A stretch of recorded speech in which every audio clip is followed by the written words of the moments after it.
Napagkamalan nga pala si Vince na artistang manika dito sa India. Pero bago nga ang lahat ng yan, isamahan niyo muna kami dito dahil nga pabalik na kami galing Koksar at nagpaplano nga kaming mag-zipline. Tignan niyo naman yung view, napakaganda, no? Grabe. Para lang ako nanonood ng painting. Noong mga oras nga na ito is umiiyak nga itong si Hiransh dahil nga ang mauuna sa amin is yung mama at papa niya. Ayan, naghahabol siya. Kasi gusto niya rin sumama kaso hindi nga pwede. Grabe itong zipline na to mga mi kasi napakahaba niya as in. Talagang sulit yung binayad nyo. Kaso nga lang wala rin naman nag-e-expect sa amin na sobrang tarik din pala nung aakyatin mo para ka makabalik kung saan nga kami nagmula. Kaya nga halos parang na-feel bad din ako dahil nga pinasakay pa namin si daddy kahit ayaw niya. Ang akala ko nga lang isayahay nga lang dahil syempre nakaupo lang 'di ba? Tapos akala ko susunduin namin siya dun sa other side. Yun pala hindi. Para ka pala makabalik dito is mag-zipline ka ulit din pabalik. Kaya kailangan mong umakyat ng pagkatarik-tarik na daan. Gawa nga lang nasa gitna siya ng bundok, nakakabit. At kahit nga ako mismo hingal na hingal nung mga oras na ito. Kaya napatanong na lang din ako sa kanila pagkatapos kung paano nga nila nagawa ito. Kasi ako ang tagal ko bago makaakyat tapos sila andun na kaagad. Parang ako pa yung matanda no? Dahil nga nanghihina na yung mga tuhod ko ng mga oras na ito. Alam niyo naman yung calcium ko is kinukuha nga ni Vince palagi. Nasa kanya talaga ang nutrients ng katawan ko. Pagbalik nga namin is nagpunta nga kami dito sa Mall Road. Dito na rin kami nagmerienda dahil nga nagre-request sila na parang maiba naman daw yung cuisine. Ayaw na daw nila ng Indian food. So we decided din talaga na maghanap nga ng Italian restaurant or other restaurant bukod nga sa Indian food. At habang kumakain nga kami is meron nga gusto makipag-friend dito kay Vince.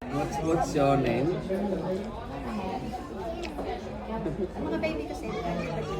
The baby likes baby also. The baby likes baby also. Yeah. I said, what is it? What? Baby what? Baby beans. Baby beans. Baby beans. Yeah. Baby beans. Call her baby beans. Wanna eat? Pizza. But there is Kahit saan nga kami magpunta, isang dami din nakukutan kasi kay Vince. Kaya parang halos pinanggigigilan nila, ganon. Kaya nga kinagabihan nung nakatulog na nga siya is, ayun, napagkamalan nga siyang artistang maniko kasi napaka-cute daw. Eh, di ba ang lamig din dito?